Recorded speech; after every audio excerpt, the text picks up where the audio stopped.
Hello petit caillou, apprends à dessiner en 4 étapes ma version d'Ectoplasma de Pokémon. Alors prends une feuille et ton crayon préféré et viens t'entraîner avec moi. Pour progresser, n'oublie pas d'enregistrer la vidéo pour suivre ce tuto plusieurs fois. Commence par créer une première sphère. Sépare-la verticalement et horizontalement par le milieu. Dessine ensuite 2 cônes sur le sommet pour représenter les 2 plus gros pics du Pokémon. A l'aide de 4 petites sphères, crée les paumes des mains ainsi que des pieds.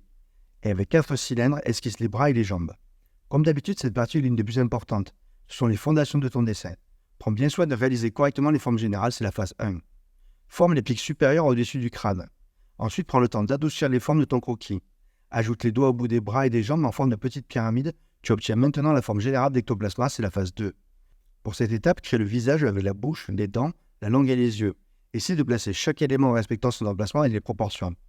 Si tu ne connais pas bien Ectoplasma ou que tu es débutant, n'hésite pas à t'inspirer d'illustrations déjà existantes pour t'habituer à bien les positionner, c'est la phase 3. A l'aide d'une gomme, efface légèrement tous les traits de construction, en faisant attention de bien conserver en transparence tous les détails.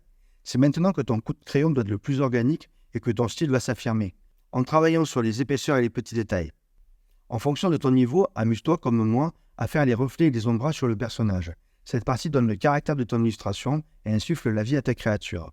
Cette singularité apporte une touche particulière et te permet de te démarquer. J'ai mis des années à développer la mienne et c'est à force de répétition et d'essais que j'ai affirmé la personnalité de mes dessins. Aussi bien pour des créations issues de ton imagination ou comme ici une réinterprétation, la pratique régulière demeure essentielle. Grâce aux abonnés Patreon, je t'offre 2 tutos par semaine. Si toi aussi tu veux soutenir ma démarche, tu peux t'abonner à peine pour le prix de 2 cafés, ça se passe sur Patreon Golem Level Up. Ensemble, on s'améliore.